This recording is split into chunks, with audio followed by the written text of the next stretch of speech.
नमस्कार दोस्तों, आज के इस वीडियो में हम बात करेंगे 7 ways to make money in job. तो अगर आप जॉब करते हैं और पैसा कमाना चाहते हैं अपने लाइफ में, तो ये 7 ट्रिप्स या टिक्स आपको फॉलो करनी चाहिए। चलो शुरू करते हैं। नंबर 1, पहला है पे योरसेल्फ। जी हाँ, अगर आप जॉब करते हो तो आपको पता है कि आपके जॉब में सबसे ज़्यादा काम कौन करता है, सबसे ज़्यादा इम्पोर्टेंट व्यक्ति कौन है, तो वो आप खुद है। तो सबसे पहले हमें क्या करना चाहिए, अगर आप पूरा 1 महीना भर काम करते हो, मानो सुबह 1 तारीख से लेके 30 तारीख तक आप काम करते हो और अगले महीने में आपको कुछ सैलरी मिलती है, वो सैलरी आपके मेहनत से आती है, आपके ही लगन से आती है। तो सबसे पहले उस सैलरी का 10 से 20%, 10 to 20% आपको अपने लिए, खुद के लिए रखना चाहिए। जी हाँ, इससे एक तरीके से आप अपने आप को शाबाशी दे रहे हैं, ऐसा समझिए। तो ये एक ऐसा तरीका है कि हम क्या करते हैं, सारी सैलरी, सारे खर्चे अपनी फैमिली के लिए या फिर अदर एक्सपेंस के लिए खर्चे कर देते हैं, लेकिन हम खुद के लिए कुछ नहीं करते हैं। तो सबसे पहले आपको काम करना है पे योरसेल्फ, ठीक है। Next, manage your expenses. Fine. दूसरा आपको क्या करना है, आपकी जितनी भी सैलरी है आपको उसी में आपके खर्चे मैनेज करने चाहिए। जी हाँ, काफ़ी बार क्या होता है, जैसे ही हमारे अकाउंट में सैलरी डिपॉजिट हो जाती है, हमारे सामने अलग अलग तरह के खर्चे होते हैं। कुछ पैसा यहाँ चला जाता है, कुछ वहाँ चला जाता है, और हम बिना सोचे समझे सारा पैसा खर्च कर डालते हैं। बहुत सारे केसेस में आप भी अग्री करोगे कि महीने के 20 तारीख के आसपास तो सारी सैलरी ख़त्म हो जाती है। तो ये क्यों हो रहा है? क्योंकि हम हमारे पैसे को अच्छे से मैनेज नहीं कर पा रहे हैं। कहीं न कहीं हम ये जानते ही नहीं कि पैसे को रोक के कैसे रखा जाए। कहीं न कहीं हमारी ग्रीड, कहीं न कहीं हम पैसा, काफ़ी लोग तो ऐसा सोचते हैं कि मैं एक पैसा खर्च करने के लिए ही कमा रहा हूँ। तो ये सबसे गलत बात है। डेफ़िनेटली आपको खर्च तो करना ही है, आपकी ज़रूरतें आपको पूरी करनी है, लेकिन उससे भी ज़्यादा ज़रूरी है कि कुछ पैसा आप हर महीने सेव करके रखिए।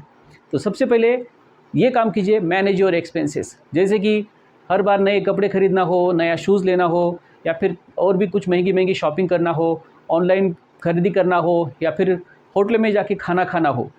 ठीक है, कभी-कभी ये चल जाता है, कभी ठीक भी लगता है, एक थोड़ा-सा मूड बन जाता है फैमिली के साथ बाहर खाना, लेकिन अगर ये हमेशा हो रहा है तो आपका बहुत ज़्यादा पैसा इसमें खर्च हो सकता है। तो दूसरा आपको काम करना है, आपके एक्सपेंसेस को मैनेज करना है, चेक करना है।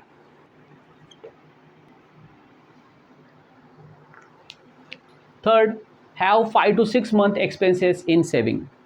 ठीक है, अब ये बात काफ़ी लोग बता चुके हैं, सोशल मीडिया पे भी काफ़ी लोग यहाँ पे डिस्कस करते हैं कि आपको आपकी सैलरी का, आपके 1 मंथ की जो भी इनकम है उसका 5 से 6 गुना, 5 to 6 टाइम आपको सेव करके रखना पड़ेगा। इससे क्या होगा, अगर इनकेस ऑफ आपके सामने कोई जॉब इमरजेंसी आ जाती है, मानो आपकी जॉब, आपकी सैलरी टाइम पे नहीं होती है, 2 महीने के लिए आपकी सैलरी होल्ड पे हो गई है, या फिर आप जॉब स्विच कर देते हो और आपको दूसरी जॉब सही समय पे नहीं मिलती है, तो ऐसी केस में आपके फैमिली का जो भी बजट है वो डिस्टर्ब नहीं होगा। तो आपको कम से कम 5 से 6 महीने का बजट जो है एक सेव करके रखिए। ये आपके मानो ग्रोथ की पहली पायदान हो सकती है। 5 से 6 महीने का बजट सेव करके रखिए अलग से, और इसको इमरजेंसी फंड के तौर पे आपको यूज़ करना है। जब जॉब के साथ कुछ प्रॉब्लम होगा तभी आपको इसे खर्च करना है, अदरवाइज़ आपको इसे टच नहीं करना है।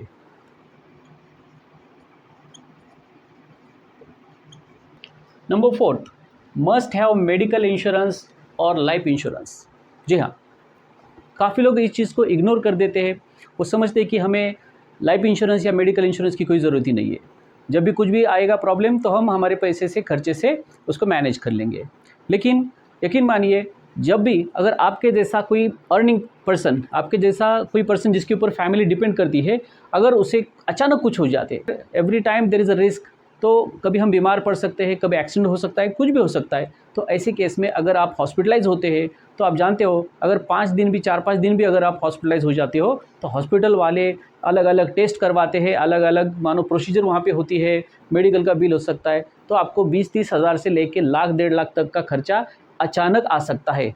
ऐसा खर्चा जिसके लिए आप बिल्कुल प्रिपेयर नहीं थे। तो आपको सबसे पहले काम करना है कि आपके फैमिली के हर एक मेंबर का insurance, health insurance, medical insurance करवा के रखना है। दूसरा, लाइफ इंश्योरेंस आपको चूज़ करना है। डेफिनेटली फैमिली के हर मेंबर का आपको लाइफ इंश्योरेंस करवा के रखना है। लाइफ इंश्योरेंस क्या है, कैसे करना है, आप थोड़ा-सा रिसर्च कीजिए, एनालिसिस करिए, और एक बेस्ट पॉलिसी जो भी होती है आपके लिए, आप वो डेफिनेटली जॉइन कीजिए। वो आपको काफ़ी लॉन्ग टर्म में बेनिफिट देगी। Next point is about start your saving early. जी हाँ, अर्ली मतलब कितना? आप जब भी आपका इनकम शुरू करते हैं, मानो आपकी उम्र 21 साल है, 22 साल है, 23 साल है, 25 साल है, जब भी आप काम करना शुरू करते हैं, जब भी आप किसी भी तरीके से अर्निंग शुरू करते हैं, सबसे पहले आपको काम करना है कि आपके इनकम का थोड़ा-सा पैसा आपको सेव करने में, सेविंग के लिए आपको यूज़ करना है। वो सेविंग इन्वेस्टमेंट हो सकती है किसी भी तरह की, आप म्यूचुअल फंड में इन्वेस्ट कर सकते हैं। अलग-अलग तरह के 2-3 म्यूचुअल फंड आपको सिलेक्ट करने हैं ताकि आपका कहीं न कहीं जो है बैलेंस बना रहे। दूसरा, आपको हेल्थ इंश्योरेंस लेना है, लाइफ इंश्योरेंस पॉलिसीज़ लेनी है, टर्म इंश्योरेंस लेना है। इसके साथ-साथ आप पोस्ट ऑफिस में भी सेविंग कर सकते हैं, या फिर अगर आपके पास पैसा है तो आप थोड़ा-सा लैंड में भी थोड़ा-सा इन्वेस्टमेंट कर सकती है। तो इस तरीके से क्या करना है, आपको जो भी इनकम आपके पास आ रही है उसको डाइवर्सिफ़ाई करके रखना है, ताकि कोई सेक्टर अगर लॉस में चला जाता है तो कहीं न कहीं वो दूसरा सेक्टर जो प्रॉफिट में होगा, तो ओवरऑल आपका जो है इनकम जो है बैलेंस में रहेगा। ठीक है? कभी भी सारा पैसा आपको एक ही चीज़ में नहीं डालना है कि जितना भी है। काफ़ी लोग प्रेफ़र करते हैं कि म्यूचुअल फंड सबसे अच्छा रिटर्न देता है। ठीक है, definitely mutual fund long term में अच्छी रिटर्न देता है, लेकिन अगर साइमल्टेनियसली मानो कि आपने एलआईसी नहीं करवाई है और बीच में ही अगर आपके साथ कुछ अनहोनी हो जाती है, तो क्या म्यूचुअल फंड से वो सब कवर हो पाएगा? बिल्कुल नहीं। तो आपको क्या करना है, अलग-अलग तरह पे अलग-अलग पोर्टफोलियो बना के आपको आपकी इन्वेस्टमेंट करनी है। जितनी जल्दी हो सके आप इन्वेस्टमेंट स्टार्ट कीजिए, ताकि 20-30 सालों तक अगर आपकी इन्वेस्टमेंट बन रही है, तो यकीन मानिए एक बहुत ही लंबे टर्म के बाद, मानो 40-50 के बाद आपके पास इतना ज़्यादा कॉर्पस आ जाएगा कि फिर आपको पैसे की कभी भी कमी नहीं पड़ेगी। ठीक है?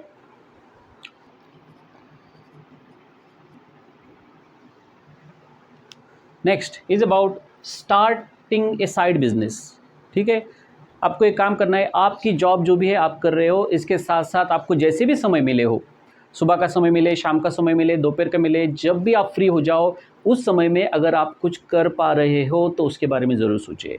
आपको एक साइड बिजनेस रन करना ही पड़ेगा, क्योंकि ज़ाहिर सी बात है, अगर आप सिर्फ एक इनकम सोर्स के ऊपर डिपेंड रहते हो तो वो इनकम सोर्स आपको लॉन्ग टर्म में कुछ ज़्यादा नहीं दे सकता है। मानो सैलरी जो है वो भी कम ज़्यादा हो जाती है, अचानक से कोई खर्चे आ जाते हैं, तो आप कैसे बैलेंस करोगे? तो इसलिए कभी भी आपको second source of income generate करना है।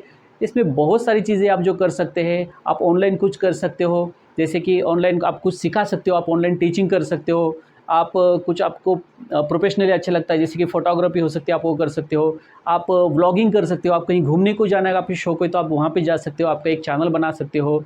तो बहुत सारी चीज़ें हैं, आप थोड़ा-सा सर्च करेंगे various ways to make side income, तो आपको आपके सामने बहुत सारी लिस्ट आ जाएगी। आप उसको एनालाइज़ कीजिए और आप क्या-क्या कर सकते हैं वो सोचिए, और इसके हिसाब से एटलीस्ट 1 या 2 आप साइड इनकम सोर्स जनरेट करने की कोशिश कीजिए। And last not but the least,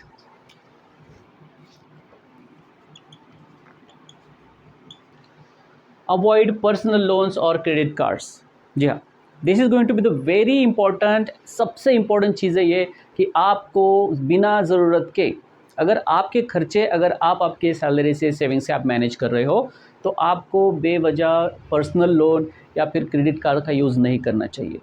अगर आप एक सैलरी एम्प्लॉयड है तो कोई भी बैंक आपको जल्दी से जल्दी क्रेडिट कार्ड ऑफ़र कर देती है, या फिर पर्सनल लोन के लिए आपको अप्रोच कर देते हैं। और आप भी चाहते हो कि अरे हाँ, चलो इतना मुझे लोन मिल रहा है, मेरा काम हो रहा है, तो चलो एक छोटा-सा लोन ले ही लेते हैं, क्या है, सिबिल स्कोर भी बना रहेगा वगैरह-वगैरह।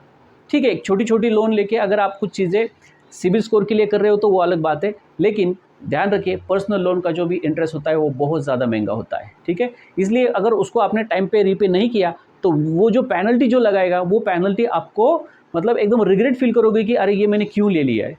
काफ़ी सारे लोग मिलते हैं मुझसे भी, वो कहते हैं कि अरे पर्सनल लोन मेरा इतना रेट से चल रहा है, मुझे वो शिफ्ट करना है कहीं, कोई कम इंटरेस्ट वाला दूसरा लोन है तो वो हमें दिला दो, उसके बारे में कुछ बताओ।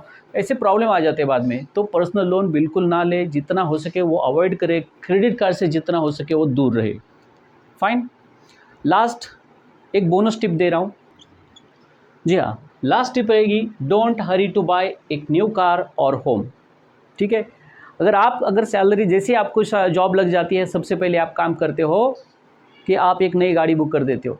सोचते हैं कि गाड़ी आएगी, चलो घूमना शूमना हो जाएगा, क्योंकि इनकम होती है, खर्चे कम होते हैं, तो आपको लगता है ये सब ठीक रहेगा, और बहुत सारे लोग नई कार परचेस करते हैं। लेकिन आपको एक समझना पड़ेगा कि नई कार अगर आप खरीदते हैं, वो भी घूमने के लिए, कभी वीकेंड पे इधर उधर चले जाते हैं इसके लिए, तो वो गाड़ी, उसका ईएमआई प्लस उसका मेंटेनेंस और उसका पेट्रोल का खर्चा, ये सब आपके ऊपर एक्स्ट्रा बर्डन है, ये सब लाइबिलिटीज़ है। तो बाइंग अ न्यू कार और purchasing a new home as soon as you start your income is not good way at all. तो इसके लिए थोड़ा सा आपको सब्र करना चाहिए। अगर कोशिश कीजिए, अगर आप शुरुआत में कोई सेकेंड हैंड कार ले पाओ, कुछ साल के लिए चला पाओ, तो वो भी एक बहुत अच्छा ऑप्शन है। दूसरा, कुछ दिन के लिए बढ़िया सा एक फ्लैट भी आप ले सकते हो रेंट के ऊपर, उसमें कुछ दिन कुछ साल निकालिए। उसके बाद जब आपके पास लमसम अमाउंट जमा हो जाएगी, जब आप ये सारे तरीके फॉलो करोगे, तो 5 साल 7 साल बाद आपके पास बहुत ज़्यादा पैसा जमा हो जाएगा। आप उसमें से फिर घर खरीदने का आप सोच सकते हो, प्लान कर सकते हो। और जैसे जैसे आगे आप करियर में ग्रोथ करोगे, आपको अलग अलग समय पे आपके लिए एक नया नया अमाउंट आता रहेगा जब आप ये सब फॉलो करोगे। ठीक है, तो अगर ये टिप्स आपको अच्छी लगी हो तो आपके दोस्तों के साथ शेयर कीजिए और वीडियो को लाइक करना ना भूलिए। चलिए, थैंक यू, मिलते हैं, बाय बाय।